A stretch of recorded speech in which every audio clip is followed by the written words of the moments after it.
ప్రియులారా, ప్రార్థన చేసుకుందాం. సృష్టికర్త అయిన త్రియేక దేవ, తండ్రి, కుమార, పరిశుద్ధాత్మ, మీ పరిశుద్ధ నామానికి వందనాలు. ఈ ప్రాతకాల ఆరాధన ప్రారంభిస్తూ నాయనా, ఇదిగో నీ పరిశుద్ధ సన్నిధిని మేము కోరుకుంటూ ఉన్నాం. ప్రభువా, ఈ ఆరాధన అంతటలో కూడా నాయనా మీ యొక్క పరిశుద్ధాత్మ కుమ్మరింపు అనుగ్రహించండి. ప్రతి ఉదయకాలము భక్తి శ్రద్ధలతో ఆరాధిస్తున్న కుటుంబాలను, విశ్వాసులను అందరినీ దీవించుమని ప్రార్థన చేస్తూ ఉన్నాం. ఈ ఆరాధన అనేక మందికి ఆశీర్వాదకరంగా, మా అందరికీ కూడా నాయన దీవెనకరంగా ఉండటానికి కృప చేయమని యేసు ప్రభు వారి దివ్య నామమున వేడుకొనుచున్నాము తండ్రి, ఆమేన్. ప్రియమైన దేవుని యొక్క బిడలారా, మరి చిన్న కీర్తన పుస్తకము నుండి 349వ కీర్తన 349వ కీర్తన, నడిపిస్తాడు నా దేవుడు, శ్రమలోనైనా నన్ను విడువడు. ఈ కీర్తన ద్వారా ఆరాధన కార్యక్రమంలో మనం ప్రవేశిద్దాం.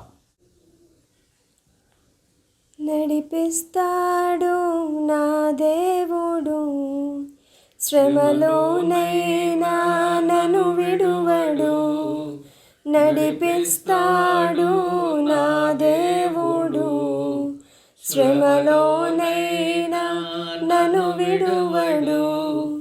అడుగులు తడబడిన, అలసట పైబడిన, అడుగులు తడబడిన, అలసట పైబడిన, చేయి పట్టి విన్ను తట్టి చక్కని ఆలోచన చెప్పి, చేయి పట్టి విన్ను తట్టి చక్కని ఆలోచన చెప్పి, నడిపిస్తాడు నా దేవుడు, శ్రమలోనైనా నన్ను విడువడు. అంధకారమే దారి మోసిన, నిందలే నన్ను కృంగదీసిన, అంధకారమే దారి మోసిన, నిందలే నన్ను కృంగదీసిన, తన చిత్తం నెరవేర్చుతాడు, గమ్యం వరకు నన్ను చేర్చుతాడు. తన చిత్తం నెరవేర్చుతాడు, గమ్యం వరకు నన్ను చేర్చుతాడు. నడిపిస్తాడు నా దేవుడు, శ్రమలోనైనా నన్ను విడువడు. కష్టాల కొలిమి కాల్చి వేసిన, శోకాలు గుండెను చేయించి వేసిన, కష్టాల కొలిమి కాల్చి వేసిన, శోకాలు గుండెను చేయించి వేసిన, తన చిత్తం నెరవేర్చుతాడు, గమ్యం వరకు నన్ను చేర్చుతాడు. తన చిత్తం నెరవేర్చుతాడు, గమ్యం వరకు నన్ను చేర్చుతాడు.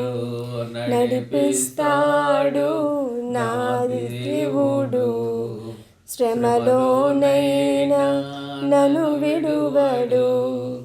నాకున్న కలిమి కరిగిపోయిన, నా యొక్క బలిమి తరిగిపోయిన, నాకున్న కలిమి కరిగిపోయిన, నా యొక్క బలిమి తరిగిపోయిన, తన చిత్తం నెరవేర్చుతాడు, గమ్యం వరకు నన్ను చేర్చుతాడు. తన చిత్తం నెరవేర్చుతాడు, గమ్యం వరకు నన్ను చేర్చుతాడు. నడిపిస్తాడు నా దేవుడు, శ్రమలోనైనా నన్ను విడువడు. తండ్రి యొక్కయు కుమారుని యొక్కయు పరిశుద్ధాత్మ యొక్కయు నామమున ఆమేన్. ప్రభువా మమ్మను కనికరింపుము, క్రీస్తు మమ్మను కనికరింపుము, ప్రభువా మమ్మను కనికరింపుము. మనమందరము కలిసి అపోస్తుల విశ్వాస ప్రమాణాన్ని ఒప్పుకుందాం. భూమి ఆకాశములను సృజించిన సర్వశక్తి గల తండ్రి అయిన దేవుని నమ్ముచున్నాను.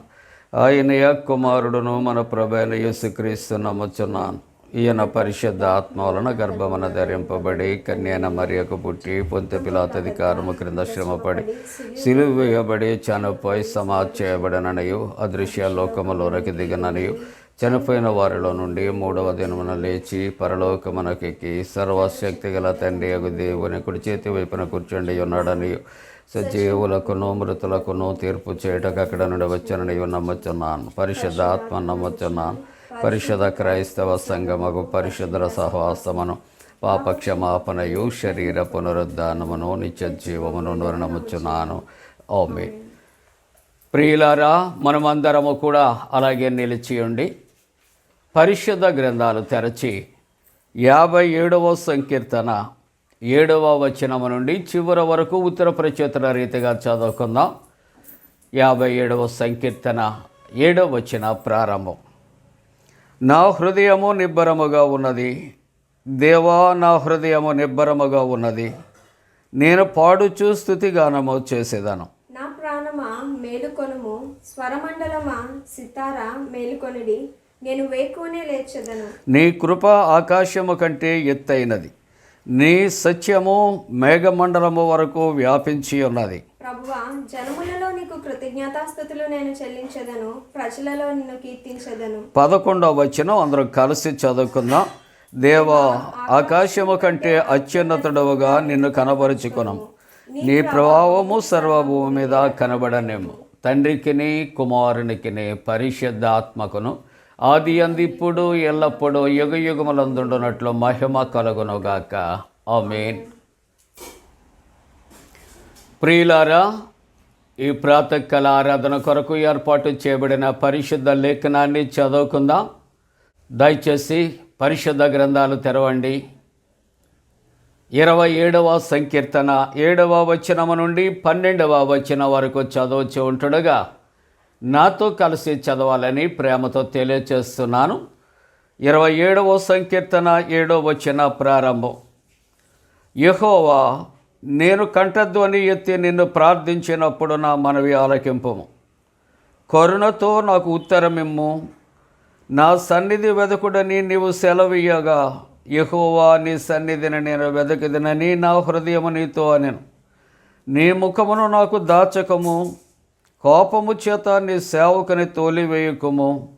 నా సహాయుడవు నీవే, నా రక్షణకర్తవగు నా దేవా, నన్ను దిగనాడుకుము, నన్ను విడవకుము. నా తల్లిదండ్రులు నన్ను విడిచినను, యెహోవా నన్ను చేరదీయను. యెహోవా నీ మార్గమును నాకు బోధింపుము.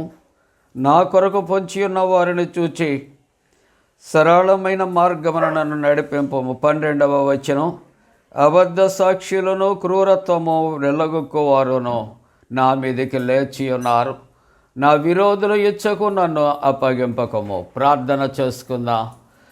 మహోన్నతుడా, పరిశుద్ధుడా, ఈ ఉదయకాలపు ఆరాధనలో భక్తి శ్రద్ధలతో ఆరాధిస్తున్నటువంటి నాయన కుటుంబాలు, నాయనా వారు చదివిన పరిశుద్ధ లేఖనాన్ని కూడా దీవించండి.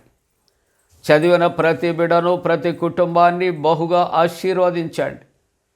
నీ దాసుని మరుగుపరచండి. మా అందరితో కూడా మీరు మాట్లాడండి.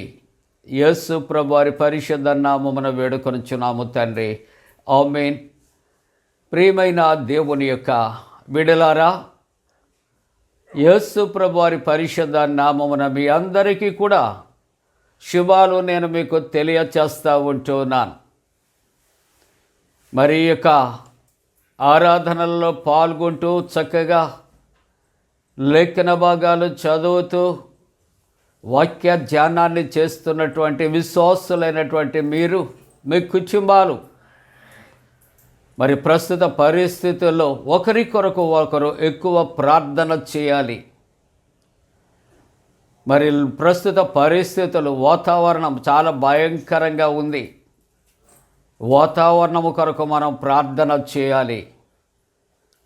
మన విశ్వాసము నుండి తొలగిపోకుండా మనమందరము కలిసి ప్రార్థన చేస్తూ ఉండాలని ప్రభు పేరిట నేను ప్రేమతో తెలియచేస్తూ ఉన్నాను. ప్రియ దేవుని పిల్లలారా, దైవవాక్యాన్ని చదువుకున్న 27వ సంకీర్తన, మరి ఈ దినము దేవుని యొక్క వాక్యము 10వ వచనాన్ని మనం ధ్యానం చేసుకుంటున్నాం.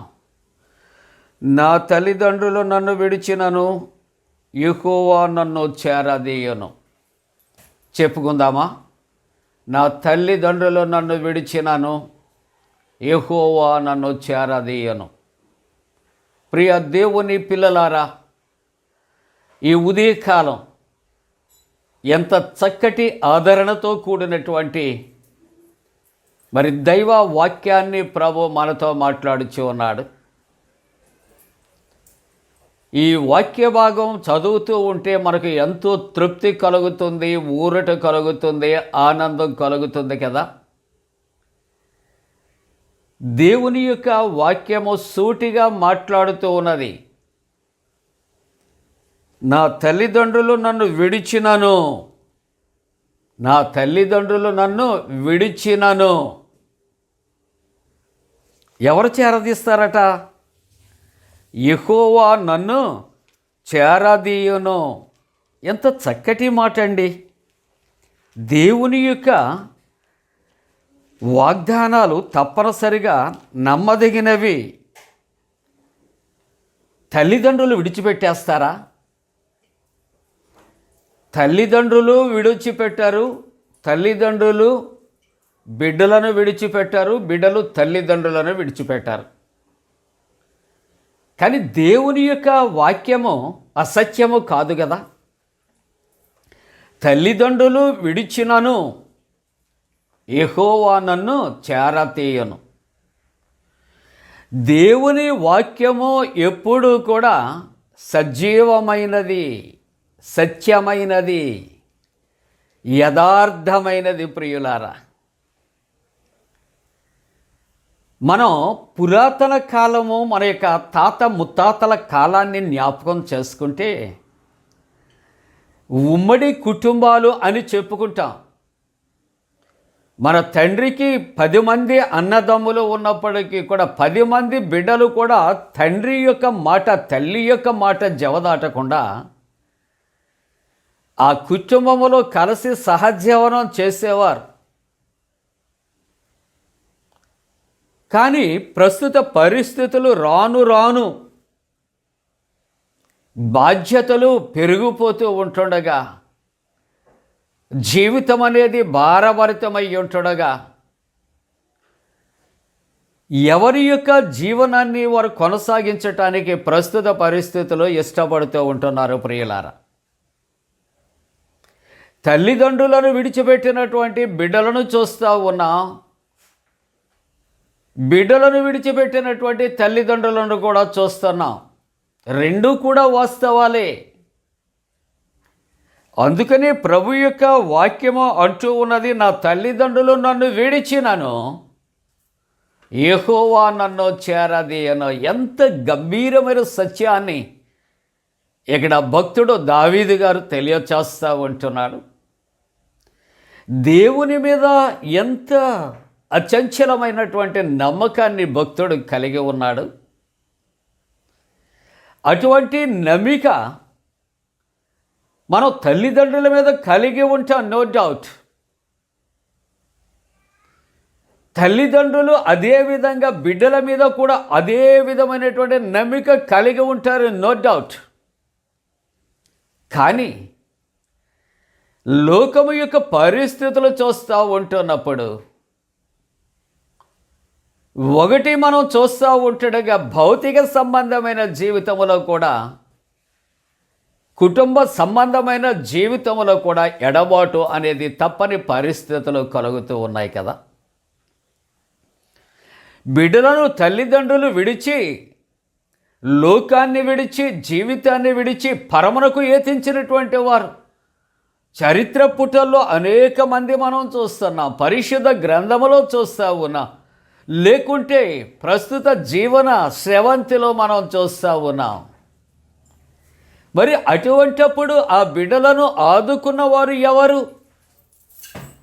దైవవాక్యం ఈ ఉదయకాలం అంటూ ఉన్నది కదా, నా తల్లిదండ్రులు విడిచిన యెహోవా నన్ను చేరదీయును. మరి కన్నబిడ్డలే వృద్ధాప్యములో ఉన్నటువంటి తల్లిదండ్రులను విడిచిపెట్టినా, లేకుంటే యవన బిడ్డలు లోకయాత్ర ముగించి దురదృష్టవశాత్తు వారు పరలోక ప్రయాణం చేసినప్పుడు విడివబడినటువంటి తల్లిదండ్రులు, వృద్ధులు ఏమైపోతారని ఆలోచన చేస్తే, ఆ వృద్ధులైన తల్లిదండ్రులను కలిగిన పరమ తండ్రి చేరతీస్తాడని ఈ ఉదయకాలం దేవుని యొక్క వాక్యం మాట్లాడుతూ ఉన్నది ప్రియులారా. కాబట్టి దేవుని యొక్క మాటలు సత్యాలు, యథార్థాలు. అందుకనే యెషయా గ్రంథములో 49వ అధ్యాయములో కూడా 15వ వచనము 2వ భాగాన్ని చూస్తే, స్త్రీ తన గర్భమున పుట్టిన బిడ్డను కరుణింపకుండా తన చంటి పిల్లను మరచునా? వారైనా మరచుదురు కానీ నేను నిన్ను మరువను. చూసారా ఈవేళ వాక్యానికి ఎంత ప్యారలల్గా ఉందో. వారైనా మరచిపోవచ్చేమోట, వారైనా కరుణింపకుండా ఉండవచ్చట, కానీ నేను మరువను, విడవను. ఈవేళ వాక్య భాగంలో అంటూ ఉన్నది, తల్లిదండ్రులు విడిచిన నేను చేరదీస్తాను. మన యొక్క పరమ తండ్రి యొక్క ఆత్మీయ ప్రేమ, బాంధవ్యాలు, బంధాలు చూస్తూ ఉంటున్నప్పుడు ఎంత బలమైనటువంటివి అని ఈ ఉదయకాలం వాక్యం జ్ఞాపకం చేస్తూ ఉన్నది ప్రియులారా. కాబట్టి చక్కటి వాక్యం, నా తల్లిదండ్రులు నన్ను విడిచిన యెహోవా నన్ను చేరదీయను. అందుకనే యెహోవా తండ్రి లేకుంటే త్రిత్వదేవుడు కొరకు ఆలోచన చేస్తూ ఉంటున్నప్పుడు వారు మనకు పరమ తండ్రి, ఆత్మీయమైనటువంటి తండ్రి, మనలను కన్నటువంటి వారు, మనలను పెంచిన వారు, పెద్ద చేసిన వారు లోకయాత్రలో కాలగర్భంలో వారు కలిసిపోతారు ప్రియులారా. ఏమండి, యెహోవా దేవుడు బ్రతికున్నాడా? కుమారుడని క్రీస్తు ప్రభు బ్రతికున్నాడా అని ప్రశ్న కొంతమందికి రాక తప్పదు. కానీ త్రిత్వ దేవుడు సజీవుడైన దేవుడు, ఆయన మనతో ఉన్నాడు. నిర్గమకాండములో యెహోవా దేవుడు మోషేతో అంటున్నాడు, నేను ఉన్నవాడను, అనువాడను. నువ్వు ఏ సమస్యలో ఉన్నా, ఏ సందర్భంలో ఉన్నా, నీతో ఉన్నటువంటి వాడు నీ తండ్రి, నీ పరమ తండ్రి అనే వాక్యం జ్ఞాపకం చేస్తూ ఉన్నది. మనలను కనినటువంటి వారు ఒకవేళ మనకి దూరముగా ఉండవచ్చేమో, రాలేని పరిస్థితుల్లో వారు ఉండవచ్చేమో, కానీ మన పరమ తండ్రి ఉన్నాడు. నీవు ఎక్కడ ఉన్నప్పటికీ కూడా పిలిస్తే పలికే దేవుడు ప్రియులారా.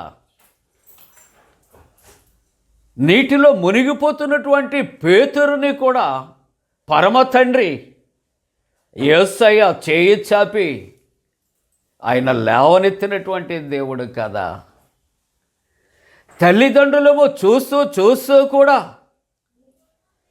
ప్రమాదాలు సంభవించినప్పుడు ఏమీ చేయలేనటువంటి నిస్సహాయ స్థితిలో ఉన్నప్పుడు ఆ పరమ తండ్రి కాదా మనను ఆదుకునేవాడు.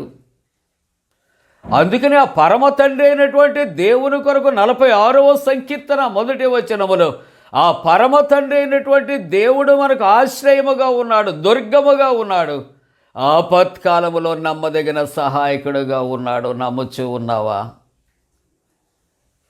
కాబట్టి దేవుని యొక్క వాక్యము నిరర్ధకము కాదు. వాటి కాలమున అవి నెరవేర్చబడతాయి.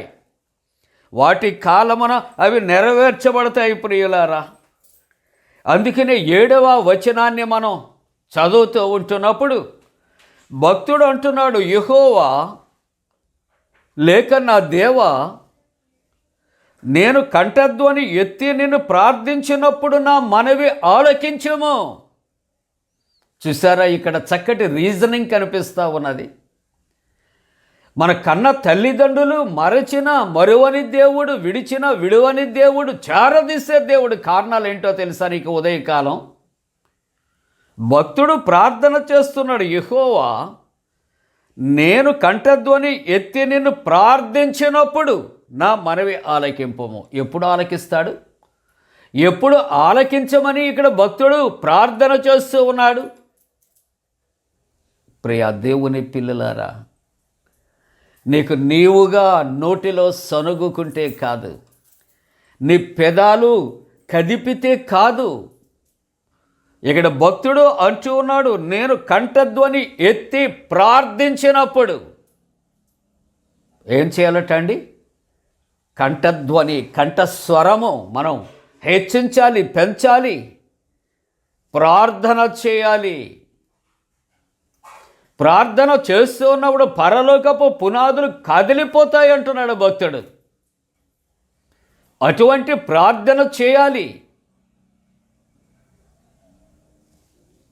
అప్పుడు నా మనవి ఆలకించు. ఎప్పుడు ఆలకిస్తాడు? నీ కంఠధ్వని ఎత్తి దేవుని ప్రార్థించినప్పుడు తప్పనిసరిగా దేవుడు ఏం చేస్తాడు? మనవి ఆలకిస్తాడు. అలాగునేరట తర్వాత మాట అంటూ ఉన్నాడు, నేను ప్రార్థించాను, నా అవసరతలో కంఠధ్వని ఎత్తి ప్రార్థించాను. It's not a demand, it's a request. It's a prayer request. ఇది ఒక ప్రార్థన అవసరత, ప్రార్థన విజ్ఞాపన. నేను నీ సన్నిధిలో నా కంఠధ్వని ఎత్తి బ్రతిమలాడుతూ ఉన్నాను. కాబట్టి ఇక్కడ మరలా ప్రభువుని బ్రతిమలాడుతున్నాడు, కరుణతో నాకు ఉత్తరమిమ్ము. నీవు కరుణగల దేవుడు అని, జాలి కలిగిన దేవుడు అని మాకు తెలుసు. ఇదిగో భక్తుని యొక్క కన్నీరు చూస్తే కరిగిపోయే దేవుడు అని తెలుసు. మా కన్నీళ్లు చూచే దేవుడవు, తుడిచే దేవుడు అని తెలుసు. కాబట్టి కరుణ కలిగిన దేవుడవు, కరుణతో మాకు జవాబియ్యి. భక్తుడు ఎంత సబ్మిసివ్గా ప్రార్థన చేస్తున్నాడు, ఎంత విధేయత కలిగి ప్రార్థన చేస్తూ ఉంటూ ఉన్నాడు. 8వ వచనంలో అంటాడు, నా సన్నిధి వెదకుడని నీవు సెలవీయగా, యెహోవా నీ సన్నిధిని నేను వెదకి తినని నా హృదయము నీతో అనేను. ఇప్పుడు దేవుని యొక్క సన్నిధిని ఎవరు వెదకాలి? మనం వెదకాలి. మనం వెదిగితే కంటితో మనం చూస్తూ ఉంటాం, మనం వెళతాం, వెతుకుతాం. కానీ మనస్సు లేనప్పుడు వాటి మీద శ్రద్ధ ఉండదు. అందుకే భక్తుడు అంటున్నాడు, యెహోవా నీ సన్నిధిని నేను వెదకి తిని అని నా హృదయము నీతో అనేను. చక్కటి మాట. నా సన్నిధిని వెదకుడని నువ్వు సెలవీయగా, యెహోవా నీ సన్నిధిని నేను వెదకిదనని. ఎవరు మాట్లాడుతున్నారు ఇప్పుడు? వెదకిదనని నా హృదయము నీతో అంటూ ఉన్నది. మనుష్యులమే కాదు, పెదాలే కాదు, హృదయము కూడా మాట్లాడాలి ప్రభువుతో. చూసారా ఎంత చక్కటి భక్తిభావాన్ని అక్కడ కనిపిస్తూ ఉంటున్నది. 9వ వచనంలో అంటాడు ఇక్కడ మరలా, నేను కంఠధ్వని ఎత్తి నిన్ను ప్రార్థించినప్పుడు నీ ముఖము నాకు దాచకము. ఒక్కొక్కసారి ఇష్టం లేని వారు వస్తే మనం ఏం చేస్తామంటే వాళ్ళ నుంచి తప్పించుకోవాలని ప్రయత్నాలు చేస్తూ ఉంటాం. ఎవరైనా ఇష్టత లేని వారు ఫోన్ చేస్తే ఫోన్ దగ్గర ఉంటుంది, మాట్లాడటానికి ఇష్టం లేక ఆ పక్కనున్న వాళ్ళకి ఇచ్చి లేరు అని చెప్పేస్తాం. ఇవన్నీ కూడా జరుగుతున్నటువంటి సత్యాలే కదా. ప్రియ దేవుని పిల్లలారా, నా కంఠధ్వని నేను ప్రార్థించినప్పుడు ఇక్కడ నీ ముఖమును దాచకము. నీ ముఖాన్ని దాస్తే మేము బ్రతకలేం. నీ ముఖాన్ని దాస్తే మేము జీవించలేం. ముఖమును దాచకము అనగా, అయ్యా నువ్వు మాట్లాడకపోతే, నువ్వు జవాబు ఇవ్వకపోతే, నీ ఉత్తరం ఇవ్వకపోతే మేము జీవించలేం. అది భక్తుని యొక్క ప్రార్థన. కోపము చేత నీ సేవకుని తోలివేయకము. చూసారా, చక్కటి మాటలు. ఒకటి, ముఖాన్ని దాచొద్దు. రెండు, కోపము చేత నీ సేవకుని తోలివేయకం అంటే నీవు త్రోసివేయొద్దు, పంపించివేయొద్దు. నా సహాయుడు నీవే, నా రక్షణకర్తవైన నా దేవా, నన్ను దిగనాడకము అనగా నన్ను విడువకము.